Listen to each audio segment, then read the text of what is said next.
현실 부정과 자아의 분열에 관한 논문들인데, 어쩌면 프로이드가 신경증과 정신증을 어떻게 구별할 것인가 하는 것 때문에 아주 씨름을 해요. 그런데 처음에는 신경증과 정신증이 쉽게 구별될 줄 알았는데, 임상을 계속하다 보니까 신경증과 정신증에 실제로는 그렇게 쉽게 구별되지 않는다는 얘기예요. 그리고 우리 마음의 분열 현상들이 있는데, 이 분열 현상이 처음에는 병리적인 것으로만 봤는데, 가장 쉽게 드러나는 정신증 환자들에게 분열이 일어나는 건 누구나 쉽게 인정을 하는데, 신경증 환자에게도 분열이 있다는 걸 이해하게 됐고, 좀 더 나아가서 신경증 환자뿐만 아니라 일반인들, 보통 건강한 사람들에게도 분열이 일어난다는 것을 이해를 한 거죠. 그러다 보니까 본인이 만들었던 이론들을 곧이곧대로 적용하기 굉장히 힘들어져요. 그래서 이 분열에 대한 프로이드의 견해가 초기에 어떤 병리적인 것이라고 봤던 것에서 점점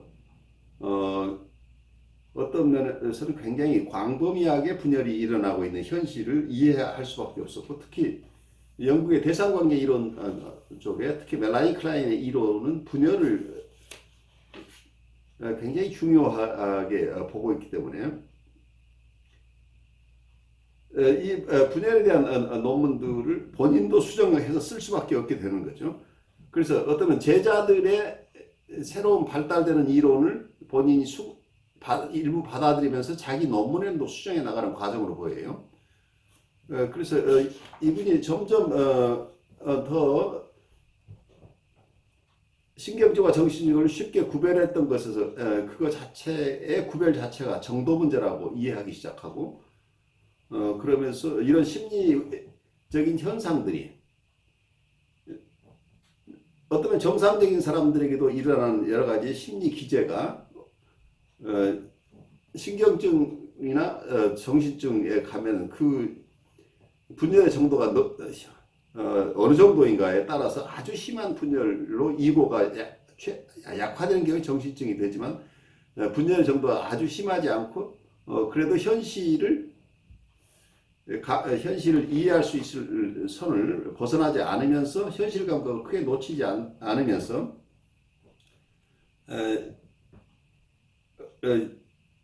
많이 불편하게 살아가고 있지만 그래도 현실 감각을 놓지 않는 것을 신경증이라고 보고 있는데, 분열이 일어나지만 전혀 그 자체가 자기의 건강한 정신생활에 영향을 미치지 않는 경우, 이제 이렇게 해서 정신증, 신경증, 그리고 건강함이라고 하는 게 그렇게 일목요연하게 구조적으로 다른 게 아니고, 우리 심리 구조는 같은데 이게 정도 문제다고 하는 쪽으로밖에 결론을 낼 수 없을 만큼 이만큼 어려워요, 실제 구별이. 그래서 이론으로도 점차 아주 명확하던 것들이 점점 무너져가는 모습으로 나와요. 처음에는 굉장히 엄격하게 어떤 신경증과 그리고 정신증을 프로이드가 구별해낼 수 있을 것처럼 야심차게 명백하게 어떤 이론 정립을 하는데, 점점 자기가 만들어 놓은 기준을 완화해 나가면서 오히려 좀 더 많은 사람들 안에 일어나고 있는 여러 가지 심리 현상들, 특히 병리적인 사람들에게서 봤던 현상들, 분열적인 현상이라는 게 꼭 병리적인 사람만이 아니고 일반인들에게도 일어난다고 하는 것을 관찰하면서 자기 틀에 묶여 있지 않고 점점 자기 원래의 생각을 수정해 나가는 과학적인 태도를 보여주고 있다는 걸 우리가 이해하면서 가면 좋겠어요. 그래서 어떤 면에서는 본인의 이론과 달리 철저하게 이 분열 이론을 발달시키고 있었던 영국의 대상관계 이론가 멜라니 클라인을 중심으로 한 이러한 영국의 대상관계 이론가들의 분열에 대한 어떤 새로운 인사이트들을 자기가 점점 소화해내는 과정, 가고 있었다고 하는 거죠. 그래서 프로이드의 원래 이론과 제자들의 이론이 접합점을 찾아가고 있는 과정 속에 이분이 마지막 1940년까지도 실험을 했어요. 거기에 마지막에 나온 논문이 Splitting of the Ego in the Process of Defense라는, 그게 방어 과정으로서의 이고의 분열이라고 하는 개념을 수용하게 돼요. 그래서 어쩌면 제가 한 학기를 강의를 한 게, 한 여름 학기에 제가 다뤘던 게 이 논문 하나를 가지고 다뤘어요. 1940년에 Splitting of the Ego in the Process of Defense라고 하는 것. 방어 과정의 사회 분열이라는 이 논문 속에서 이고 사이칼리스트들이, 현대 이고 사이칼리스트들이 굉장히 많은 논문들을 썼어요. 프로이드가 마지막에 이 분열에 대해서, 특히 방어 과정으로서의 분열을 어떻게 이해하려고 했는가 해서, 어쩌면 이 글은 충분하게 완성되지 않은 글이었어요. 그렇지만 그것을 배경으로 정신분석 이고 사이칼리스트들이 많은 논문을 써서 프로이드의 새로운 생각, 그러니까 돌아가시기 직전에 가지고 있었던 어떤 생각들을 더 발전시켜낸 논문으로 연결시키고 있다는 걸 우리가 생각하면, 프로이드는 스스로 세운 자기의 이론들을 자기 스스로 수정할 뿐만 아니라 자기 후진들이 그걸 또 바탕으로 더 발전시킬 수 있도록 이렇게 다양한 모습으로 정신분석을 발전시켰다, 이렇게 이해하시면서 우리 가면 좋겠어요. 그러니까 이드하고 이고라는 개념을 만들어냈죠. 자, 프로이드가 처음에는 의식과 무의식, 전의식의 세계, 우리 인간의 마음을 이해할 때 1차 구조 이론이라고 얘기를 했었죠. 그래서 이걸 토포그래피컬 티어리라고, 그래서 지형학적 이론이라고 하는 그런 초기의 이론을 1923년에 수정하면서 이고, 이드, 슈퍼 이고라는 마음의 3중 구조 이론을 가져왔어요. 그 이전에 이론만 가지고는 의식과 무의식이라는 이런 단순한 개념 가지고 인간의 마음을 다 헤아리기 어렵다는 것 때문에 많은 임상 경험에서 이분이 새롭게 인간의 마음을 좀 더 구체적으로 이해하려고 하는 시도죠. 그래서 이 마음의 3중 구조 이론에서 볼 때 이고가 있고 이드가 있고 초자아가 있는데, 여기에 또 하나 덧붙여서 외부 세계라는 게 있겠죠. 외부 세계와 우리 외부 세계가 있는데, 우리의 이드는 뭐예요? 우리의 욕망이죠. 어쩌면 우리의 욕망의 덩어리가 이드라고 얘기를 할 수 있겠는데, 프로이드가 처음 봤던 건 우리의 성적 욕동, 나중에 1920년대 이후에는 어떤 공격적 욕동까지 포함해서 성적 욕동이나 공격적 욕동을 가득 차 있는 이드라는 세계가 우리 마음 안에 있다, 이렇게 이해를 했는데, 그러면 이드가 요구하는 것이 자기 하고 싶은 대로 자기 욕동을 충족시키려고 할 때 외부 세계하고 부딪힌다는 것이 문제가 되겠죠. 이고가 생겨나는 건 뭐 때문에 이고가 생겨나냐면, 이드가 자기 욕동대로 세상과 부딪히다 보니까 세상 현실 리얼리티 속에서는 그것이 받아들이지 않아서 굉장히 어려운 체험을 하게 된다는 얘기죠. 받아들이지 않고 공격당하고 위험하게 된다, 이런 체험 때문에 어쩌면 이드의 일부가, 우리가 상징적으로 이드가 있는데 마음속에 이드의 표피에 외부 현실과 부딪히는 부분에서 이게 조금 현실감이 생기는 부분이 이드 속에 생겨난다는 얘기죠.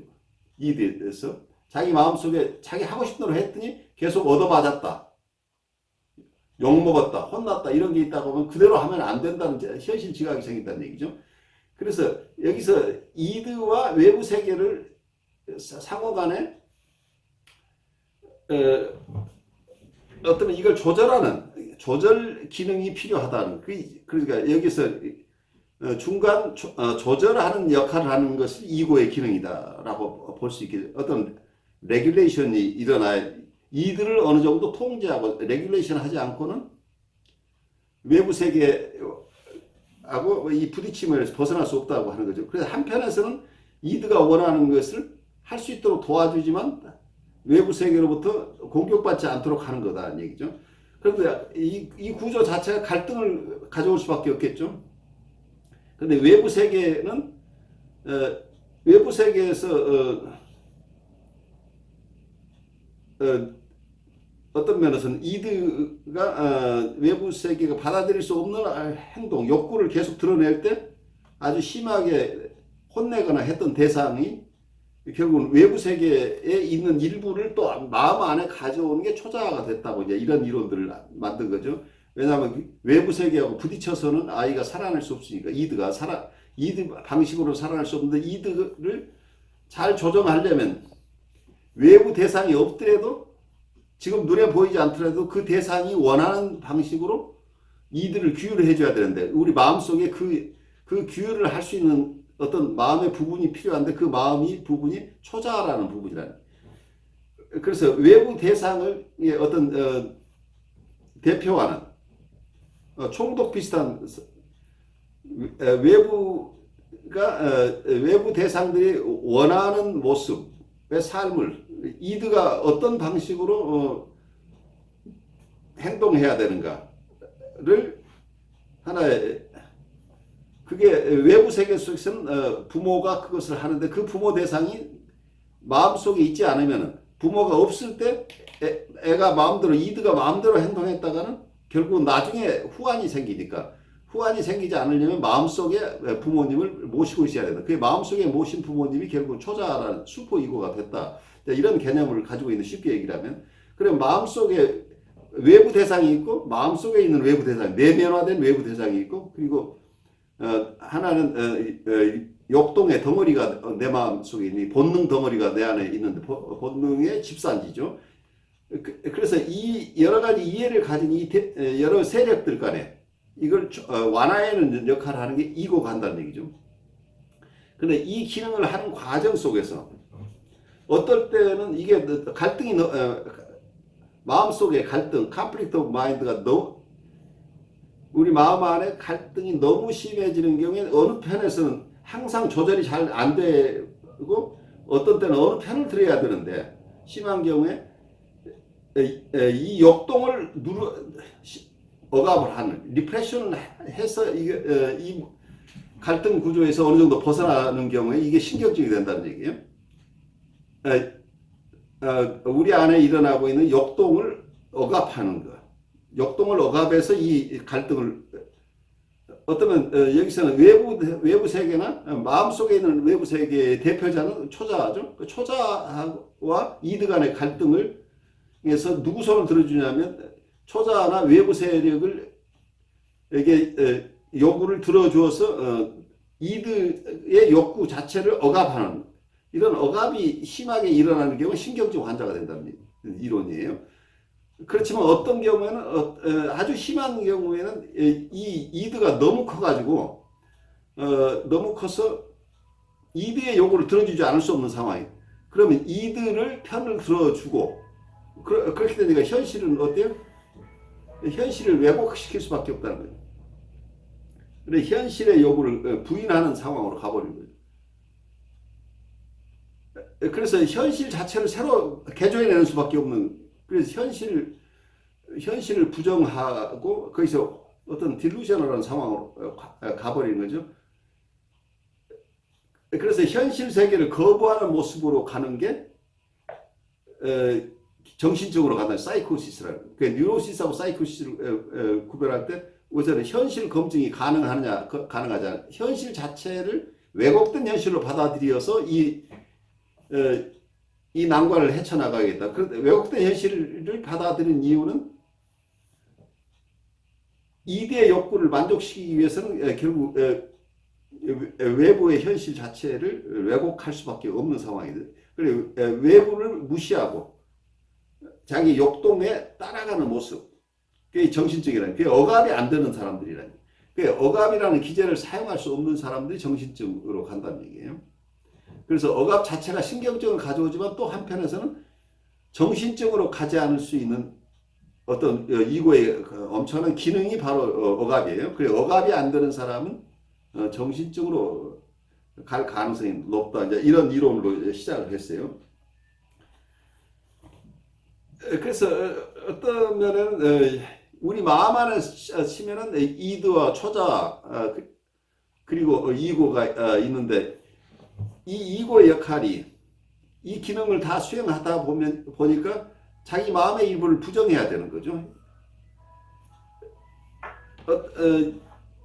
이고가 제 기능을 여러 가지 이해 당사자들이 많은데 이해 당사자가 많은 이 속에서 기능을 수행하는데 불가피하게 자기를 쪼개야 되는 경우들이 발생한다. 이런 것을 우리가 앞으로 공부하게 될 거예요. 결국은 분열이라는 게 결국은 어떤 디펜스 메커니즘으로서의 분열이 불가피하다 하는 상황까지 갈 수 있겠죠.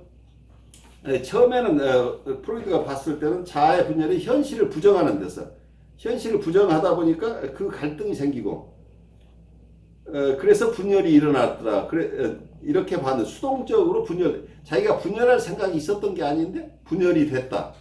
어쩌다 보니까 내 마음이 완전히 쪼개졌다. 이제 이런 결론을 가져오는데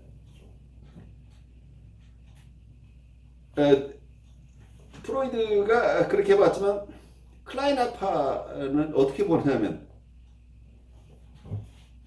처음에는 프로이드의 이론을 따라서 이론 전개가 돼요. 프로이드가 처음에 봤던 것은 어떤 상실이 있을 때 잃어버린 대상을 자기 마음 안에 대상을 마음 안으로 가져오는 내사 인트로젝션이라는 게 일어나는데 이것을 내사된 결과가 이게 자아의 일부로 다시 동일시가 일어난다. 이런 이론들을 처음에 이야기를 하는데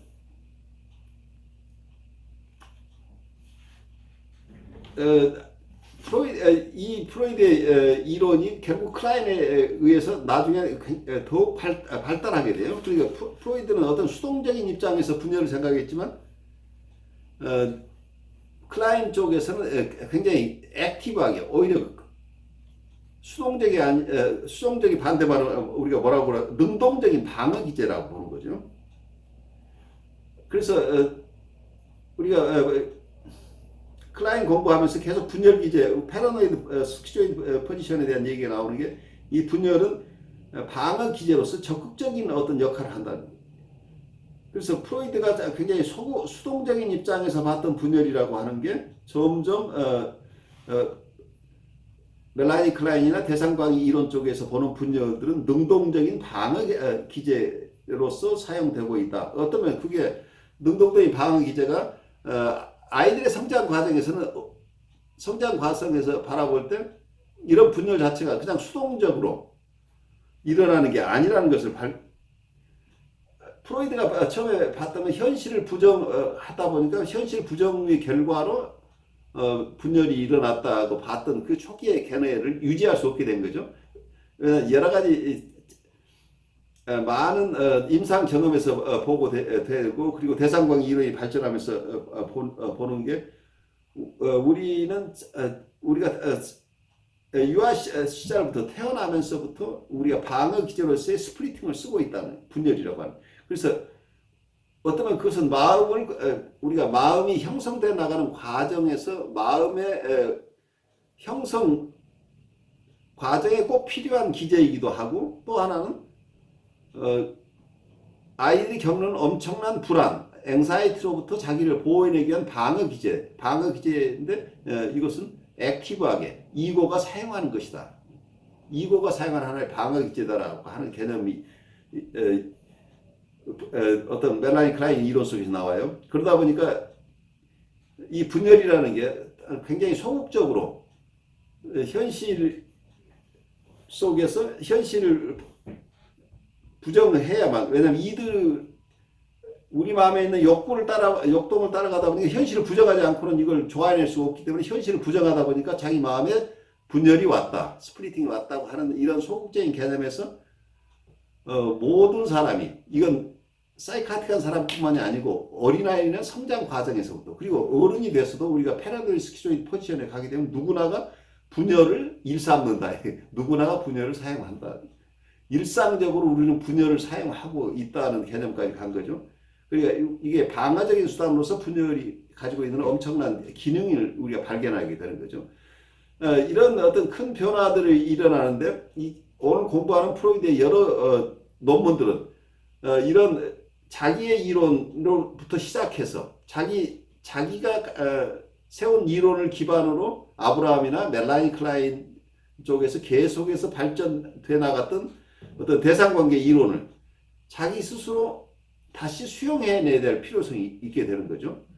그래서 이 부분에서 프로이드가 아주 굉장히 학자적인 사람이라고 저는 봐요. 자기 제자들의 이론을 자기가 다시 수용해서 자기 이론을 점점 넓혀나가는 과정을 갔다고 하는 거죠.